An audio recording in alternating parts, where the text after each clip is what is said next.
So Buckingham Pi states that for any situation, there exists dimensionless groups that will fully describe the situation. These dimensionless groups can be used to scale up or scale down the specific situation, and they're also sometimes called the pi parameters. So for any phenomenon, say water flowing over a ball, a bike wheel that's spinning, or a stirring in a reactor, there exists n, which is the number of parameters.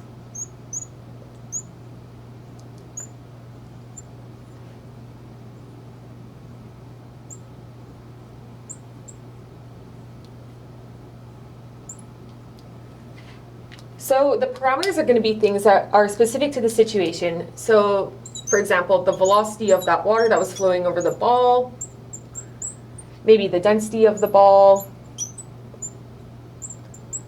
maybe the torque that's acting on the spinning bike wheel, gravity at the specific location, maybe pressure in the reactor. Really just any variable that can be influencing your given situation. And then you're going to have m, which is the number of dimensions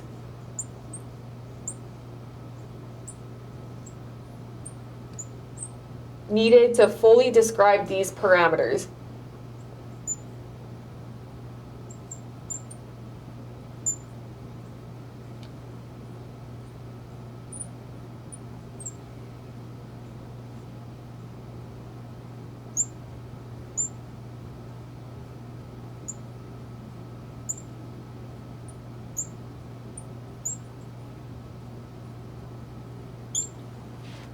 So typically you'd be choosing either mass, length, and time to fully describe your parameters, or you'd be choosing force, length, and time to fully describe the parameters.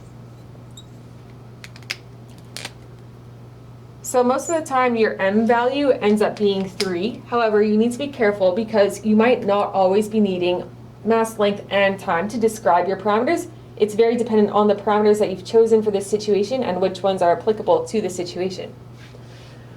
So then for the phenomenon, there will be n minus m number of dimensionless groups. And these pi parameters or dimensionless groups can be combined into one function that can be used to fully describe the situation. So this function, let's call it g, can then be written as g equals a function of pi 1, pi 2, all the way to pi n minus m. Now, usually with dimensional analysis, what you'll be working to do is finding these pi parameters and sometimes writing the pi parameters as a function of each other. You won't ever really be asked to actually find this unknown function to fully describe the situation. So let's go on to some examples where we'll be working to find the pi parameters.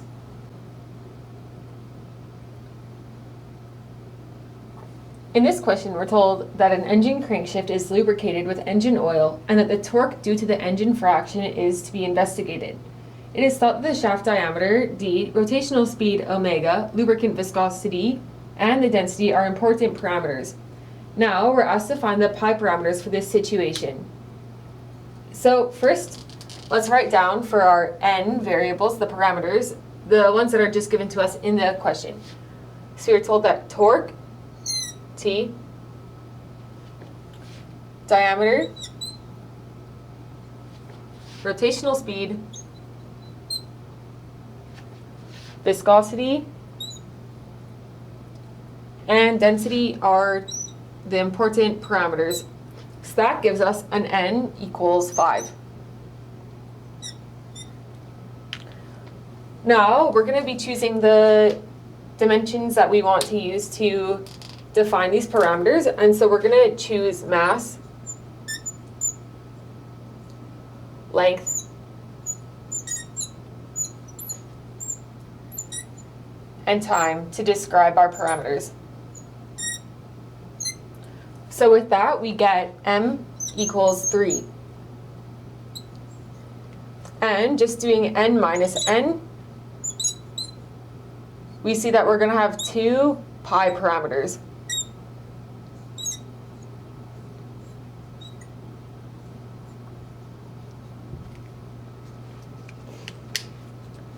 So the next step will be defining our parameters in the terms of mass, length, and time dimensions.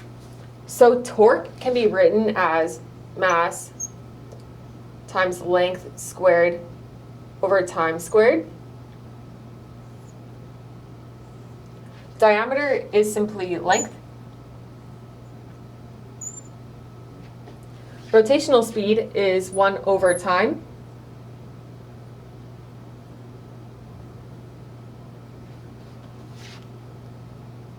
Viscosity is mass over length time. And density is mass over length cubed.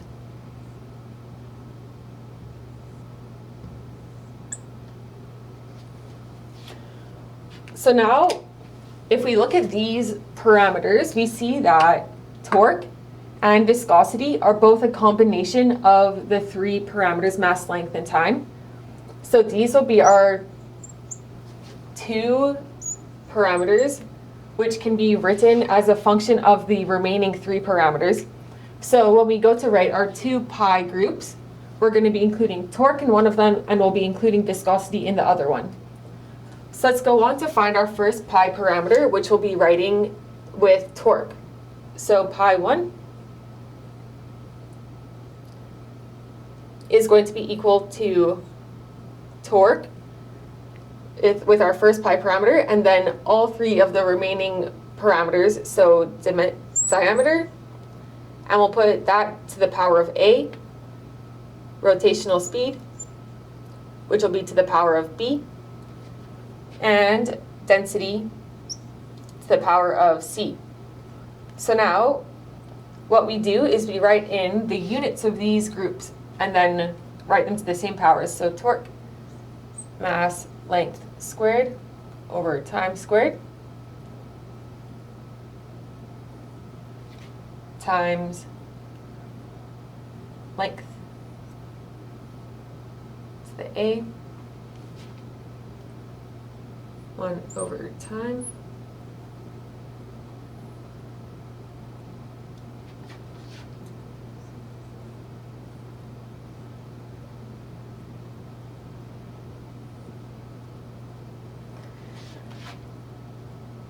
And now, since it is a dimensionless group, we know that the mass, all of the masses multiplied together are going to cancel out, so there's going to be mass to the power of 0, we're going to have length to the power of 0, and we'll have time to the power of 0.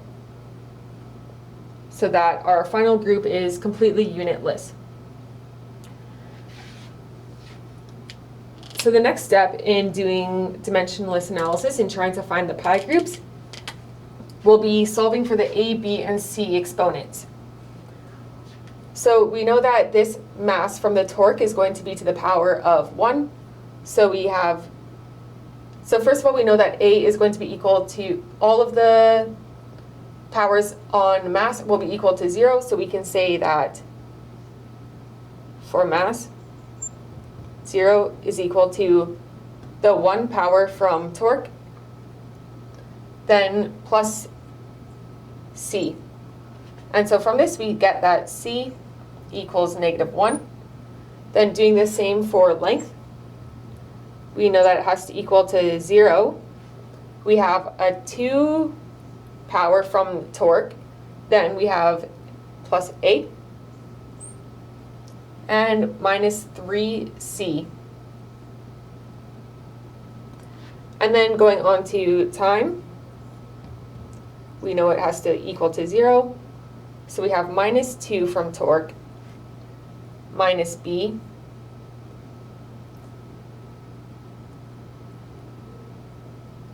and so then from this we get that b equals -2. And from this, we get that A is equal to -5. So now we can write our pi 1 group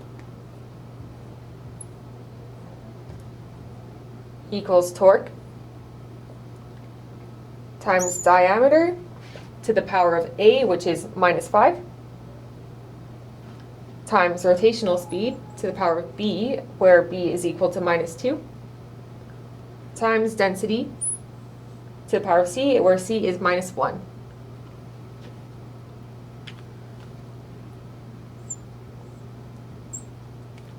Maybe I'll write that in up here. Pi 1 equals torque over density to the 5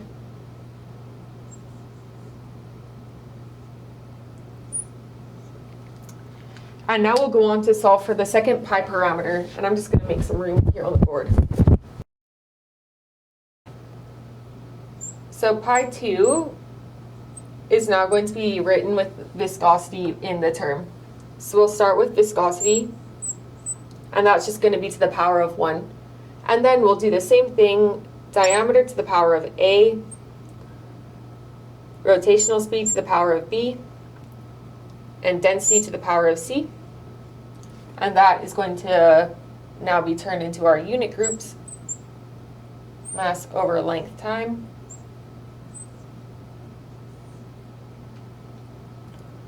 Length to the power of A, 1 over time,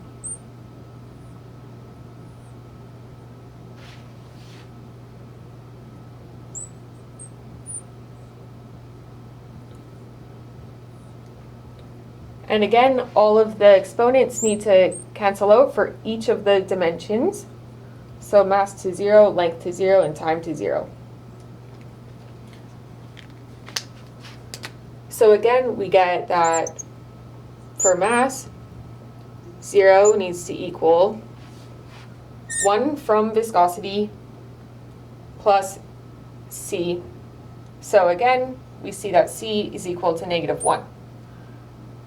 For length, we get that must be equal to 0, and we have -1 from length being on the bottom of this viscosity term, plus 1A from diameter, minus 3C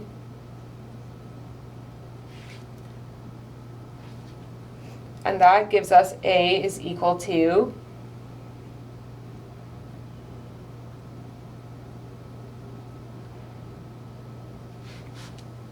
don't want to mess this up, -2. And time, same thing, 0 is equal to -1 minus B. So from that we get B is equal to -1. So our final pi parameter, pi 2, is equal to viscosity to the power of 1, diameter to the power of -2, rotational speed to the power of B, where B is -1, and density to the power of C, where C is -1.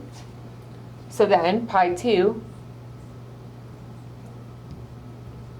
equals the viscosity over diameter squared, wavelength, viscosity. And then if we're wanting to write in our final function g, we know that g is equal to a function of pi 1, pi 2, so we can just say g is equal to being a function of torque over d5,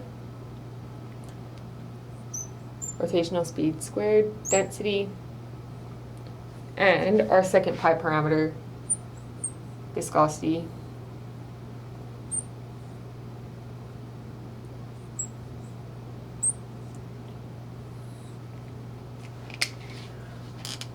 So this would be